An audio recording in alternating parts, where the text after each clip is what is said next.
추미애 법무부 장관이 이른바 검언 유착 의혹 사건과 관련해 내일로 예정된 전문 수사 자문단 소집을 중단하라고 윤석열 검찰총장에게 지시했습니다. 추 장관은 검찰청법 규정에 따른 장관의 수사 지휘권을 발동한 것이라며 수사팀도 대검 지휘를 받지 않고 수사 결과만 검찰총장에게 보고하라고 지시했습니다. 취재기자 연결합니다. 박기환 기자. 네, 서울중앙지검입니다. 네, 추 장관이 결국 검언 유착 의혹 사건의 전문 수사 자문단의 심의 중단을 지시했죠. 네, 그렇습니다. 추미애 법무부 장관은 오늘 오전 윤석열 검찰총장에게 전문수사자문단 심의 절차를 중단하라고 지시했습니다.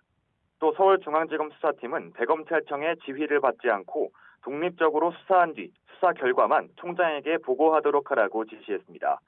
추 장관은 이 같은 내용을 담은 수사지휘 공문을 윤 총장에게 발송했습니다. 검찰청법 8조에 따른 지휘라고 적시해 공식적으로 장관의 지휘권을 발동한 겁니다. 추 장관은 검언유착 사건과 관련해 철저한 수사를 통해 국민적 의혹을 해소해야 할 필요가 있다고 설명했습니다.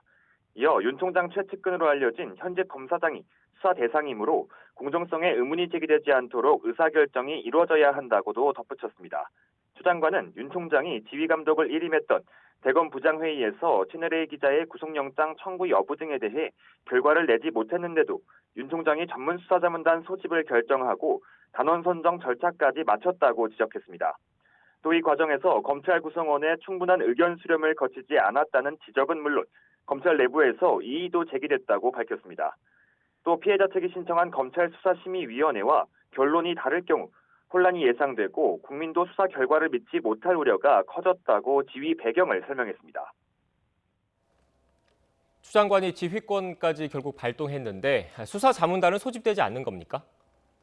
네, 애초 대검찰청은 검언유착 사건의 전문 수사 자문단을 내일 소집할 예정이었는데요. 검찰청법 8조까지 언급한 추 장관의 지휘권 발동에 따라 일단 자문단 소집은 무산될 가능성이 커 보입니다. 또 수사자문단 소집을 두고 대검찰청과 서울중앙지검 수사팀의 정면 충돌 양상도 있었는데 추 장관이 사실상 윤 총장에게 사건에서 손을 떼라고 지시한 만큼 상당한 후폭풍이 예상됩니다. 대검은 추 장관 지시사항에 대해 구체적인 입장을 정리하고 있다고 설명해 곧 공식 입장을 밝힐 것으로 보입니다.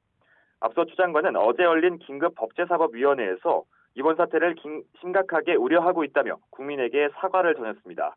또 윤석열 총장을 향해서는 더 지켜보기 어렵다면 결단을 내리겠다는 뜻을 밝히기도 했습니다.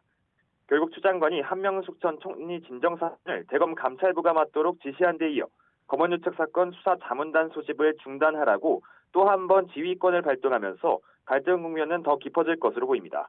지금까지 서울중앙지검에서 YTN 박기환입니다.